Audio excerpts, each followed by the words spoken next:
اعوذ باللہ من الشیطان الرجیم بسم اللہ الرحمن الرحیم۔ عزیزان من، آج مئی 1983 کی 27 تاریخ ہے اور درس قرآن کریم کا آغاز سورہ الحدید کی آیت 28 سے ہو رہا ہے، 57/28۔ آغاز درس سے پہلے ضمن پھر عرض کر دوں، پچھلی دفعہ میں نے یہ بتایا تھا ایک استفسار کے جواب میں کہ یہ شب برات جو ہے، یہ اس کے متعلق یہ حضرات بھی کچھ نہیں بتا سکتے کہ یہ کس واقعہ کی تقریب میں ہے۔ تو یہی کہتے ہیں کہ اس میں نوافل زیادہ پڑھے جاتے تھے، یہ ایک دن کا روزہ رکھا جاتا تھا، اس دن میں یہ کیوں کیا جاتا تھا، ان کے پاس کوئی جواب نہیں تھا۔ تو میں نے گزارش کیا تھا کہ یہ دراصل یہ جو آتش پرست ایرانی مسلمان ہوئے اور ان میں سے یہ برام کا جو تھے عباسیوں کے یہ وزیر بھی آ کے قائم ہو گئے، تو یہ انہوں نے اپنی وہ جو ہوس تھی آتش پرستی کی اور وہ مجوسیت کے جو جذبے تھے ان کی تسکین کے لیے آپ کا سارا اسلام ہی انہوں نے بدل دیا تھا۔ اور اسی ضمن میں یہ ایک تہوار جسے آپ کہتے ہیں، آتش پرستی تو اب تک جاری ہے، یہ آتش بازی آپ کے ہاں چلی آ رہی ہے، تو انہوں نے اصل میں جو تقدیر کا ان کے ہاں عقیدہ تھا اور وہ ان کے مذہب کی بنیاد اس پہ تھی، تو اس کو ایک اسلامی نام دینے کے لیے یہ روایات وضع کی کہ اس رات سال بھر کے لیے جو کچھ کسی کی قسمت میں لکھا ہوتا ہے وہ لکھا ہوتا ہے، تو وہ شروع سے ہی لکھا گیا ہوتا ہے، تو وہ اس دنیا کے سطح پر اس کو نازل کیا جاتا ہے سال بسال تقدیر کے متعلق۔ تو یہ عجیب چیز ہے، ہمارے ہاں کچھ عرصہ پہلے ان حضرات کو جب کچھ کارنر کیا جائے اور کوئی راستہ نہ ملے نکلنا کا، تو بے عجیب قسم کے دلائل لاتے ہیں۔ یہ ریڈیو پہ بھی ایک دفعہ ایک صاحب نے تقریر کی تھی اور عام طور پہ پھر انہوں نے کہنا شروع کیا کہ صاحب اس کا تو قرآن کریم میں ذکر آیا ہے۔ قرآن میں ذکر بہرحال جی کہاں آیا ہے؟ کہہ لیجیے سورہ دخان کو دیکھیے، 44ویں سورت ہے یہ۔ میں نے عرض کیا آپ حیران ہوں گے کہ اس تقریب پر ریڈیو پر یہ ایک چیز جو تھی قرآن کے درس کے سلسلے میں یہ چیز دی گئی اور پھر عام طور پہ یہ دہرایا جانے لگا۔ سورہ دخان میں ہے کہ انا انزلناہ فی لیلۃ مبارکۃ انا کنا منذرین فیہا یفرق کل امر حکیم، کہ ہم نے قرآن کو نازل کیا ایک مبارک رات میں، اور قرآن وہ ہے جو حق اور باطل میں تفریق کر کے امتیاز کر کے بتا دیتا ہے، الگ الگ کر کے دکھا دیتا ہے۔ تو کہا کہ یہ ہے وہ رات شب برات کی جس میں قرآن نازل ہوا، اور یہ سورہ دخان میں واضح ہے۔ کہا گیا کہ صاحب قرآن نے تو خود کہا ہے کہ یہ لیلۃ القدر میں نازل ہوا، اور شہر و رمضان الذی انزل فیہ القرآن، اور وہ رات رمضان کے مہینے میں آتی، تو وہ تو رمضان میں ہے قرآن کہتا ہے، اور یہ اس سے پہلے ہی شعبان کی آپ کہتے ہیں کہ 15 تاریخ، تو یہ تو قرآن کی اس کے خلاف چلا گیا۔ کہنے لگے نہیں آپ کو معلوم نہیں ہے، یہ دونوں ہی ٹھیک ہیں۔ اچھا جی، وہ کیسے ٹھیک ہیں جی یہ دونوں؟ وہ کہتا ہے کہ رمضان کے مہینے میں نازل ہم نے کیا، تم کہتے ہو شعبان کی اس تاریخ کو یہ نازل ہوا، اور کہتے ہو کہ قرآن میں یہ بھی ہے قرآن میں وہ بھی ہے، تو کیا بات ہے قرآن کی کہ جی یہ کیسے ہوا، دونوں کیسے ٹھیک ہوئے؟ کہہ لیں گے دونوں ٹھیک ہیں۔ یہ شعبان کی اس رات کو جو یہ سورہ دخان میں کہا گیا ہے، قرآن لوح محفوظ سے پہلے آسمان کے اوپر نازل کیا گیا، تو یہ وہاں آ گیا، یہ تو آ گیا شب برات والا قرآن، اور وہ شہر و رمضان والا جو ہے وہ پہلے آسمان سے پھر آہستہ آہستہ 23 سال میں رسول اللہ تک پہنچا، تو یہ اس طرح سے نازل ہوا تھا قرآن۔ عزیزان من، یہ حضرات بسم اللہ کے گنبد میں بستے ہیں، اپنے ساتھ ہی مباحثے کرتے ہیں، اپنے ہی ہاں مختلف فرقوں میں مناظرے ہوتے ہیں، خود ہی مطمئن ہو جاتے ہیں کہ ہم نے بالکل ٹھیک۔ ان کو کیا پتہ ہے کہ کہتی ہے تجھ کو خلق خدا غائبانہ کیا، دنیا کے مستشرق اور غیر مسلم دانشور جو وہ اعتراض کرتے ہیں ان خرافات کی بنا پر اسلام کے اوپر جو اعتراضات کرتے ہیں وہ ان تک تو کبھی پہنچ ہی نہیں پاتے. اسی لیے انہوں نے انگریزی کو حرام قرار دے دیا ہے کہ پتہ ہی نہ چلے کہ لوگ کہتے کیا ہیں. لیکن جنہیں پھر ان کا جواب دینا پڑتا ہے ان کے لیے تو دشواری ہوتی ہے نا. وہ تو یوں سمجھیے اس دور میں اللہ تعالیٰ کا یہ فضل ہے کہ ایک چیز بہرحال یہ عام ہو گئی کہ یہ روایات جو ہیں یہ دین کی بنیاد نہیں ہیں.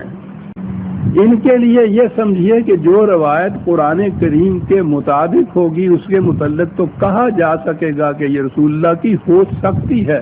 یقینی طور پر اس کے متعلق بھی نہیں کہا جا سکتا کہ رسول اللہ نے تو اپنی روایت کا ایک روایت بھی حضور نے خود منضبط کر کے امت کو نہیں دی اور قرآن سارے کا سارا مدون کر کے دیا. لیکن بہرحال یہ بات تو ہو گئی کہ اس کے پرکھنے کا یہ ایک پیمانہ ہے کہ جو اس کے مطابق ہے اسے کہا جا سکتا ہے کہ یہ صحیح ہے اور جو اس کے خلاف ہے اس کو تو فوراً ہی مسترد کر دینا چلے گا. یہ ہے وہ چیز جس کی بنا پہ آپ ان غیر مسلم معترضین کے اعتراضات کا جواب دے سکتے ہیں. اور دعویٰ یہ ہے کہ قرآن کریم میں کوئی چیز اختلافی نہیں ہے. یہ قرآن کا دعویٰ ہے اور یہ مبنی بر حقیقت ہے. بہرحال میں نے کہا کرتا ہوں چھوٹا منہ بڑی بات. میں نے چونکہ یہ ایک مشن اپنے ذمے لے رکھا ہے. میرے پاس آتے ہیں یہ لوگ باہر کے بھی ان کے ہاں کے اچھے اچھے دانشور مستشرق انہوں نے بڑا ہی مطالعہ کیا ہوتا ہے. اسلام ان کے نزدیک انہی روایات پر اور فقہ پر ہی مبنی ہوتا ہے. تو ان کے سامنے جب یہ اصول رکھا جاتا ہے قرآن کا تو آپ حیران ہوں گے کہ اب تک ایسا کبھی نہیں ہوا کہ کوئی آیا ہو اعتراضات لے کے اور پھر گیا نہ ہو دل کی تسکین کے ساتھ. قرآن تو اطمینان قلب کر دیتا ہے. تو بہرحال یہ کہا کرتے ہیں اس کے لیے کہ شب برات یہ ہے اور اصل مسئلہ تو وہ حلوے کا ہی ہے. وہ آیا تو وہ بات خلیل جبران کی وہ عجیب شخص تھا. یہ لبنان کا وہ شاعر تھا. تو اس کی نظموں کے ترجمے بھی ہو گئے ہیں. ایک نظمہ ہے کہ جنت کی دیوار کے اوپر میں اور شیطان جھانک رہے تھے تو اندر کیا دیکھا حلوے کے ایک ڈھیر کے اوپر ملا بیٹھا اونگ رہا تھا.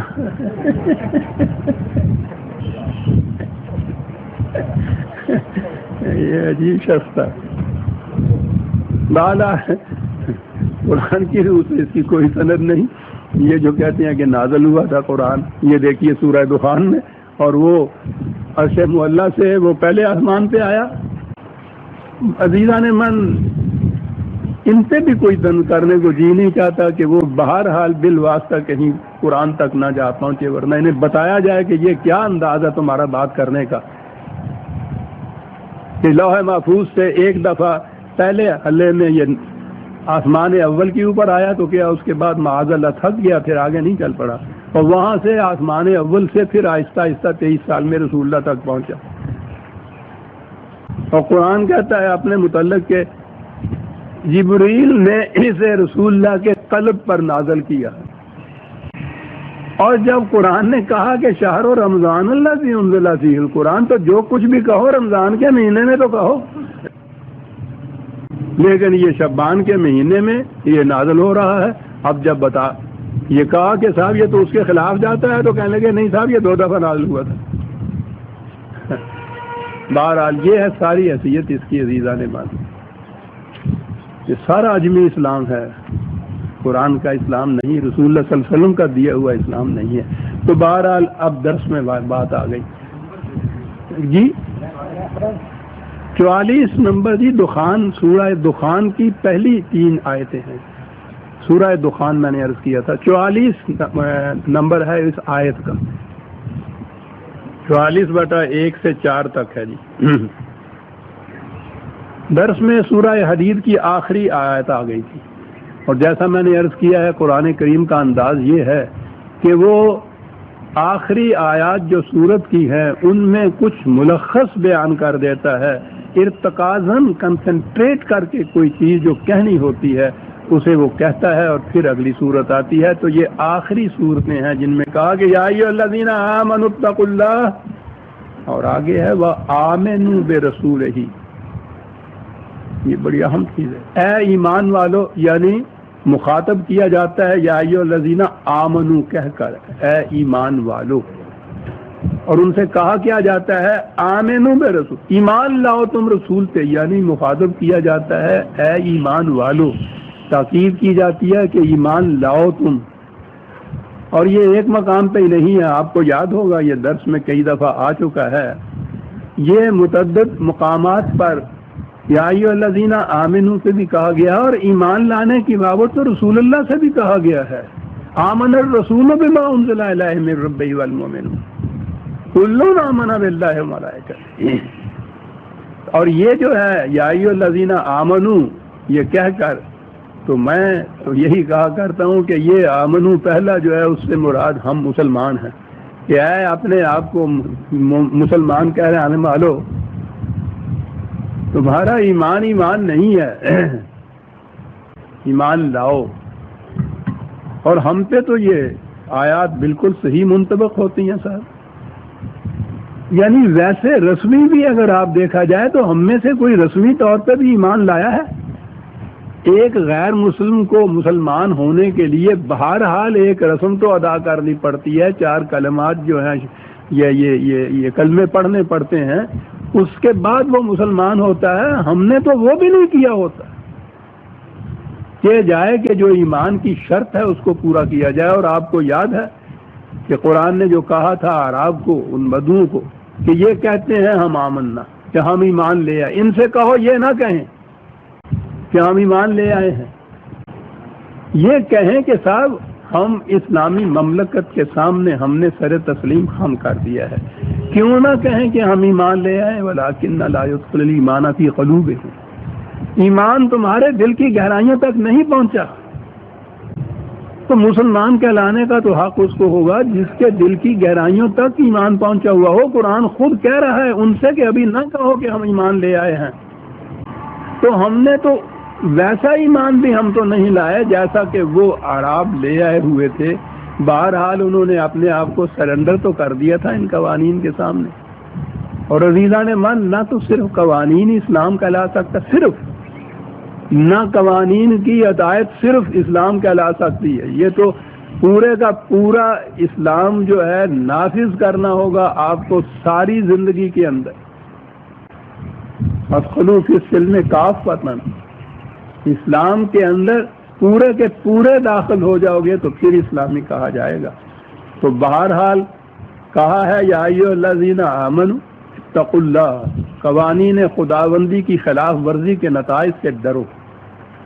یہ جو ہے نا اللہ سے ڈرو، یہ بڑا غلط تصور دیتا ہے عزیزان من. اللہ ایسی شے نہیں ہے کہ جس سے ہر وقت آدمی ڈرتا ہی رہے، کامتا ہی رہے.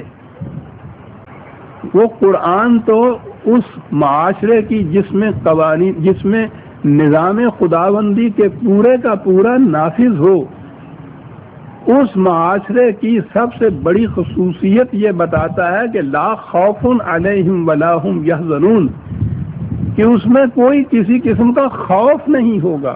خوف کیا، وہ تو حزن بھی نہیں ہوگا. تو بہرحال اس معاشرے کی خصوصیت کبریٰ یہ ہے کہ خوف نہیں ہوگا، ڈر نہیں ہوگا. تو ایک طرف تو یہ بتائے اور دوسری طرف ہم قدم قدم پہ کہیں کہ صاحب وہ ڈرتے رہتے ہیں، خدا سے خوف ہوتا ہے ان کو. یہ بات نہیں ہے عزیزان من.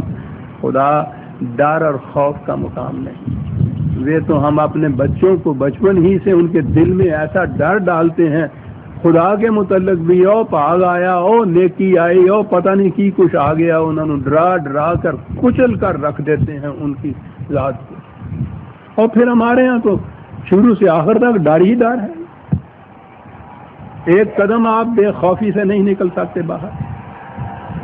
ڈر تو چھلاوے کی طرح ہم سب کے ساتھ چپتا ہوا ہے.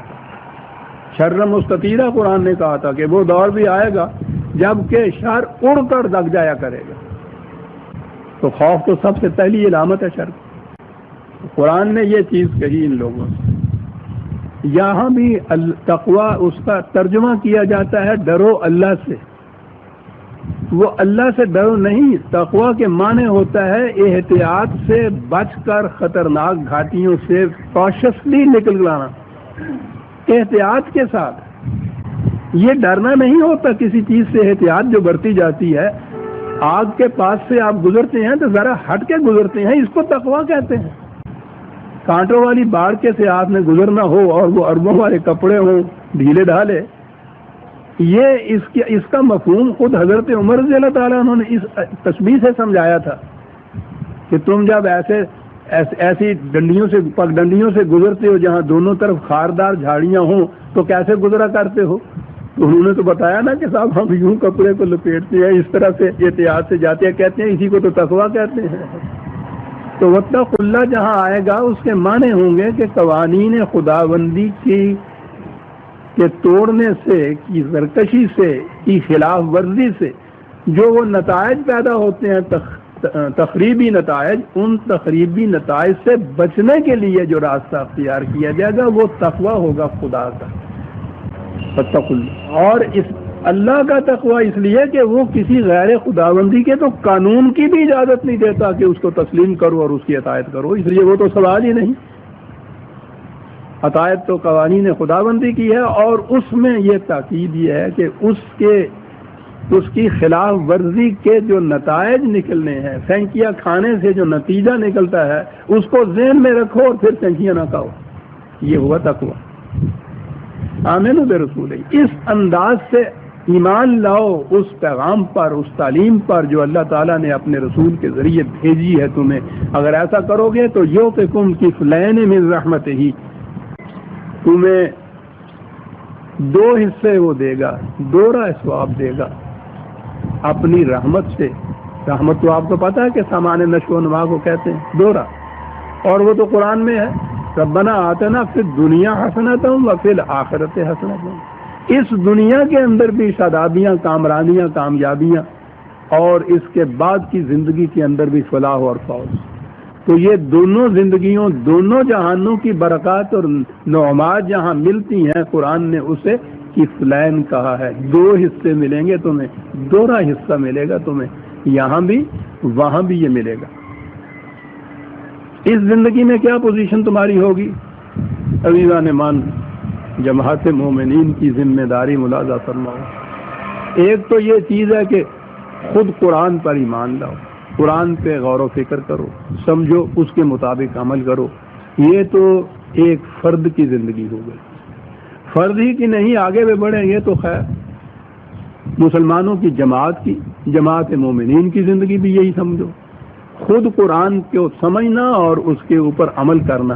قرآن کہتا ہے کہ تم اگر اس طرح سے تقویٰ اختیار کرو گے اور تمہیں حسنات اس زندگی کی دی جائیں گی تو پھر فریضہ تمہارا کیا ہوگا؟ یجعل لکم نورا تمشون بہ.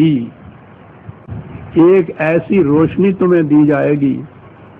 اور قرآن کریم نے ہر مقام پر، مختلف مقامات پر خود قرآن کو روشنی کہا ہے، نور کہا ہے. خدا کی رہنمائی کو نور کہا ہے، اور اسی کی ضرورت ہوتی ہے.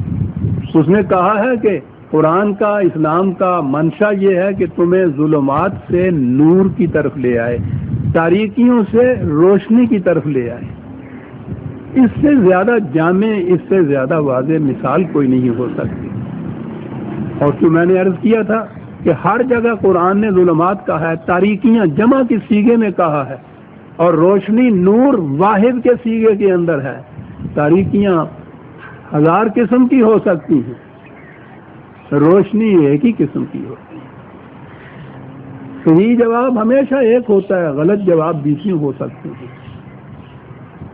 صحیح نشانہ ایک ہی ہوتا ہے، غلط نشانہ سینکڑے ہو سکتے ہیں. وہ سارے ظلمات ہیں، تاریکیاں ہیں. نور ہے قرآن. نور کی خصوصیت وہ خود روشن ہوتا ہے. کسی دیے کو، اب تو دیے ہوتے ہی نہیں گھروں میں، لیمپیں بھی نہیں ہوتی. کسی بلب کے متعلق بتانے کے لیے کہ وہ اگر جلتا ہو وہ تو کہ وہ بلب ہے، یہ تو حماقت ہے. آفتاب آمد دلیل آفتاب. وہ بلب خود اپنی ذات، اپنی ہستی کا اعلان کر رہا ہوتا ہے اس روشنی سے جو دے رہا ہوتا ہے. اس کو کوئی دیا لے کے آپ روشنی کے بلب کو تلاش نہیں کرتے پھر رہے. یا لوگوں کو دکھانا ہو اگر کہ دیکھو بلب ہے، وہ تو یہ نہیں ہوتا کہ آپ موم بتی جلا کے کہیں کہ یہ بلب ہے۔ قرآن اپنے سمجھنے اور سمجھانے کے لیے خود نور ہے، اس کو کسی اور کی محتاجی نہیں ہے۔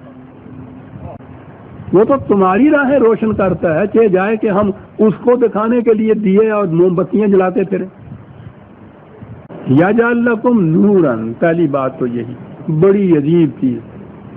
قرآن کی رہنمائی میں اگر ہم چلیں گے تو کہیں کوئی تاریکی نہیں آئے گی ہمارے راستے میں، لیکن جیسا میں نے عرض کیا کہ اس نے یہی نہیں کہا کہ تمہاری اپنی راہیں روشن ہو جائیں گی، تمہارا یہی فریضہ ہے۔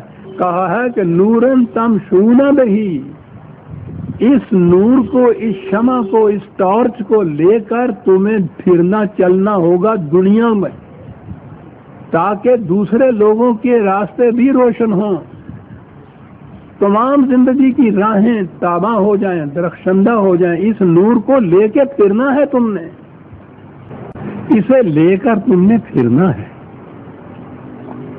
دوسری قوموں کی زندگی کی راہیں بھی روشن کرنی ہے، یہ ہے تمہارا فریضہ۔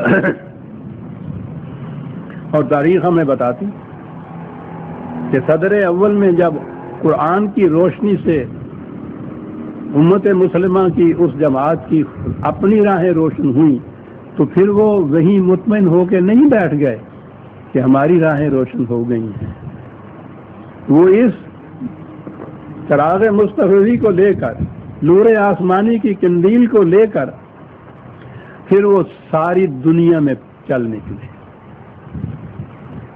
اس تھوڑے سے عرصے کے اندر، اس زمانے میں جب رسائل وصل و وسائل اور مواصلات کے طریقے اتنے محدود تھے، سفر کی رفتار اتنی سست تھی کہ جب میں نے پہلے بھی کہا تھا کہ تیز ترین سواری اونٹ ہوتی تھی، اس سواریوں پہ اس سامان سے کے ذریعے رسل و رسائل کے وہ وہاں سے اس شمع ہدا کو لے کے چین تک آ پہنچے، افریقہ تک جا پہنچے، اسپین تک چلے گئے ساتھ۔ جہاں جہاں آپ کو اب بھی کہیں کوئی چمک نظر آتی ہے کسی قوم کی تہذیب اور کلچر میں، یہ اسی شمع نورانی کا صدقہ ہے جسے لے کے وہ جماعت صحابہ والذین معہ وہ پھری تھی لے کر۔ اس دور اول کے، صدر اول کے مسلمان اس چراغ کو لے کر جو پھرے تھے تو ساری دنیا کو انہوں نے روشن کر دیا تھا۔ وہ پھرے تھے اس طرح۔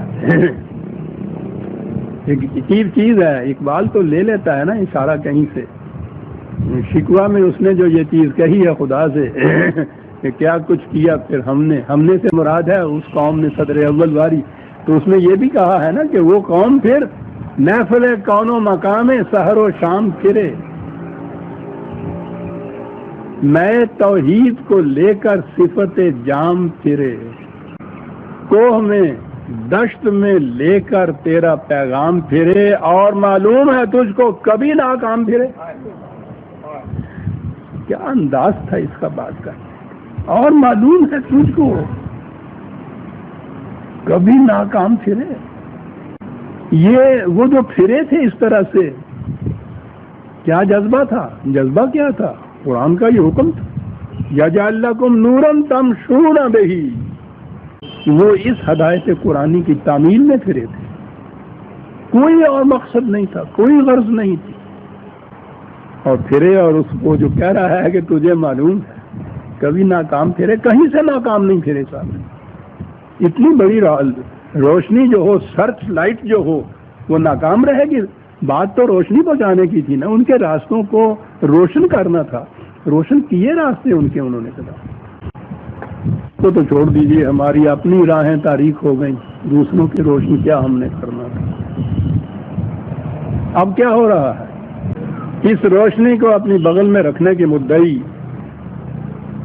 طاقتوں پہ رکھنے کے یا بغل میں رکھنے کے مدعی کہا جا سکے گا، اب بھی پھر رہے ہیں دنیا میں۔ جن حضرات کے متعلق پڑھیے کہ صاحب کہاں یہ 3 مہینے سے انگلینڈ میں گئے ہوئے ہیں اسلام کے مشن کی ترقی کے لیے، پیرس پہنچے ہوئے ہیں، جرمنی گئے ہوئے ہیں، سوئٹزرلینڈ میں پھر رہے ہیں، ناروے اور سویڈن تک چلے جا رہے ہیں، امریکہ میں، کینیڈا میں گئے ہوئے ہیں، صاحب پھر رہے ہیں، کیا لے کے پھر رہے ہیں؟ ہمیں قرآنی سے استعمال تو ان کے اپنے نصیب میں نہیں ہے، یہ تو انہوں نے دیے اپنے لیے جا رکھے ہوئے ہیں کہ کیا لے کے پھر رہے ہیں یہ ساری دنیا کے اندر آپ فنڈامنٹلزم. یورپ اور امریکہ کی استعمار پرست قوموں کا تراشیدہ اسلام انہی کے وسائل سے. یہاں کس میں ہمت ہے ایزان من، وہ ٹکٹ لے کر تو پنڈی تک جانے کی بھی توفیق نہیں ہوتی ان کے پاس. 6 مہینے کے لیے ایک دورہ، 5 سٹارز ہوٹل کے اندر قیام، جانوں سے بھرے تو سفر کا سوال نہیں. چل رہے پھر رہے کہ کہیں قرآن کی روشنی پھیل نہ جائے. کیا بات اس نے کہہ دی تھی کہ اس دور میں پھر مسلمان کیا کرتا ہے، چنی دور آسماں کم دیدہ باشد. ایسا دور بھی آسمان نے کم دیکھا ہوگا کہ جبریل امین کا دل خراشد، اور تو اور جبریل امین کے بھی دل جو ہے اس میں خراشا رہتی ہے کہ کیا ہو رہا ہے، کیا ہو رہا ہے، جس کے لیے اس کرب سے، اضطراب سے، فغاں سے، آہ سے، نالہ سے، سوچ سے، گداز سے اقبال نے یہ کہا کہ جبریل میرا دل خراب کیا ہوا، کہ دے بنا کر دند ہاں جا. کہ ایسا عمدہ ایک مندر عبادتہ پرستگاہ دیر کیسا عجیب بنایا ہے. کیا ہے اس کی خصوصیت، کیوں ایسا عجیب؟ یہ ہے کہ پرستد مومن و کافر تراشد. اس مندر میں کافر بت تراشتا ہے، مسلمان پوجا ہے وہ. ان کے تراشیدہ اس بت کو اسلام کا نام لے کر ساری دنیا میں گھوم رہے ہیں، پھر رہے ہیں. وہ شعر تو تھا نا، ستیزہ کار رہا ہے ازل سے، وہ تھا اقبال کا شعر. ستیزہ کار رہا ہے ازل سے تا امروز، چراغ مصطفی سے شرار بو لہبی. وہ تو یہ تھا، لیکن اب کیا ہو رہا ہے؟ کسے خبر تھی کہ لے کر چراغ مصطفی جہاں میں آگ لگاتی پھرے گی بو لہبی. کہ لے کر چراغ مصطفی چنی دور آسماں کم دیدہ باشد. کہ جبریل امیرا دل خراشد کہ خوش دیر بنا کر دن آیا. کیا بات ہے، پرستد مومن و کافر تراشد. اس قوم کی کیفیت تھی جس کے متعلق کہا تھا یا جعل لہم نورا تمشون بہ ویغفر لکم. تمہاری حفاظت کا پورا سامان کیا ہوا ہوگا، کہیں سے ڈرنے کی بات نہیں ہے. اس لیے کہ یہ جو چراغ تھا وہ سورہ نور میں دیکھیے، جو قرآن نے ایک تمثیل یا تشبیہ سے جو بتایا ہے کہ ایک چراغ ہے روشن، وہ ایک تاک کے اندر رکھا ہوا. بڑی عجیب تمثیل ہے، خدا کی دی ہوئی تمثیل، معاذ اللہ میں کہوں بڑی عجیب ہے. اس سے عجیب کر کیا ہو سکتی ہے؟ ایک چراغ قرآن روشن چراغ ایک تاک میں رکھا ہوا کہ ہر طرف سے محفوظ رہے جھکڑ سے اور روشنی اس کی نکلتی چلی جائے. کیا مثال ہے.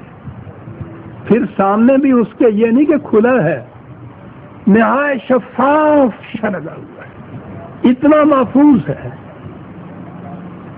جلتا ہے کسی آگ سے نہیں، اپنے اندر سوز درو سے، اس تیل سے کہ جو نہ شرقی ہے نہ غربی ہے. یہ ہے وہ چراغ. یغفر لکم تو ہو گیا، واللہ غفور الرحیم. حفاظت ہے اس کی. اب اگلی بات آئی، مدینہ میں یہ مملکت قائم ہو رہی. یہ جو جوز آپ کو آج اس طرح یہودی ستا رہے ہیں، یہ آج کی بات نہیں ہے، یہ ازل سے تعارف یہی فیت میں رہی. سلطنت چھنی، مملکت گئی، قوت چلی گئی، در بدر پھرتے رہے، وانڈرنگ جوز بھی ہوئے. لیکن اس کے باوجود اس قوم کی یہ جیو، جس کو وہ تو محاورہ ہی ہو گیا ہوا ہے جیو کا، یہودی سرمایہ پرست، یعنی اپنے لیے سر چھپانے کو جگہ نہیں، دنیا کی حکومتوں کے اوپر حکومت کر رہے ہیں. آج بھی ان کے تفعیل ایک ذرا سی ٹکڑی ان کو زمین کی مل گئی، یہ نہ بھی ملتی جب بھی یہ کیفیت ہے. امریکہ کی حکومت ان کے تسلط میں، یورپ کی حکومتیں ان کے تسلط میں، اتنی سرمایہ داری. اور مدینے میں تو ان کا یوں سے یہ تسلط. حضور جب تشریف لے گئے ہیں تو وہاں کے انصار، وہاں کے مسلمان تو بڑے غریب سے تھے، محنت کش تھے، چھوٹی موٹی کھیتی باڑی کرتے تھے، یہی پھیلے ہوئے تھے ساری جگہ، بڑا تسلط تھا وہاں۔ یہاں آنے کے بعد سب سے پہلے ٹکراؤ، سب سے بڑا ٹکراؤ ان سے ہوا۔ مشرکین عرب تو رہ گئے تھے مکے میں، انصار کے ساتھ تو ٹکراؤ کی صورت نہیں تھی، سب سے زیادہ ان کے ساتھ۔ اور قرآن کریم میں آپ دیکھیے ان یہودیوں کے ساتھ ٹکراؤ سے آدھا قرآن بھرا ہوا ہے، یہ کچھ کرتے تھے اور ہر قسم کی ٹیکنیک اور ٹیکٹکس استعمال کرتے تھے، ہر قسم کے منافقانہ حرب، سازشیں ہر قسم کی۔ اور فرمایا کی بنا پر ان لوگوں کا بھی وہ حلق ان کے ہاتھ میں تھا۔ یہ وہاں ایک خوف تھا کہ ان کے ساتھ بگاڑ پیدا ہو رہا ہے اور معاش کی صورتیں تو انہی کے ہاتھ میں ہیں۔ یہ کیا صورت ہوگی؟ آخری آیت ہے اس آیت کی جس میں یہ کہا کہ لِأَلَّا يَعْلَمَ أَهْلُ الْكِتَابِ أَلَّا يَقْدِرُونَ عَلَىٰ شَيْءٍ مِّن فَضْلِ اللَّهِ، اور ان اہل کتاب، ان یہودیوں کو معلوم ہو جائے گا کہ جو نظام ہم دیتے ہیں اس میں ان کی محتاجی نہیں رہے گی، وہ دیکھ لیں گے کہ خدا کے نظام کے تابع پھر کس طرح سے رزق فراواں ملتا ہے۔ مت ڈرو ان سے، یہ ربا اور سود کے زور کے اوپر اس طرح سے معاشی نظام کرتے ہیں۔ ہمارے یہاں یہ چیز نہیں ہوگی، لیکن رزق اتنا فراوانی سے ملے گا کہ یہ بھی دیکھ کے کہیں گے کہ ہاں کچھ ہے۔ ان الفضل بید اللہ یؤتیہ من یشاء، رزق جو ہے وہ تو خدا کے قانون کے مطابق جب ملتا ہے تو پھر جو لینا چاہے اسے ملتا ہے۔ باطل کے نظام میں تو یہ بات نہیں۔ وہ مزدور سارا دن محنت کرتا ہے کہ 5-4 بچوں کا پیٹ پال سکے، لینا چاہتا ہے سارا دن محنت کرتا ہے رزق لینے کے لیے، شام کو رزق نہیں ملتا اس کو، جو ملتا ہے اس میں روٹی تک نہیں چل سکتی اس کے۔ یہاں یہ ہے کہ جو لینا چاہتا ہے ملے گا اس کو، کوئی کسی کی محنت کا استحصال نہیں کر سکے گا، ایسا رزق ملے گا۔ واللہ ذو الفضل العظیم، کیا بات ہے، فضل العظیم، محدود رکھنے والا نہیں ہے، تنگ نظر نہیں ہے، کھلا ہوا ہے، عظیم تو عظم سے ہے کہ جس کی بنیادوں کے اندر رزق دینا ہے۔ سورہ الحدید کی آخری آیت یہ آ گئی عزیزان ایمان، اس کے بعد یہ سورہ المجادلہ آ رہی ہے، 58 سورت 58، اور پارہ بھی نیا 28واں شروع ہو رہا ہے۔ اللہ کا شکر ہے کہ ہم دوسرے دور میں 27 پارے ختم کر چکے ہیں، 28واں شروع ہے، 28، 29، 30 تھوڑی سی منزل ہی رہ گئی ہے، اللہ توفیق عطا فرمائے تو۔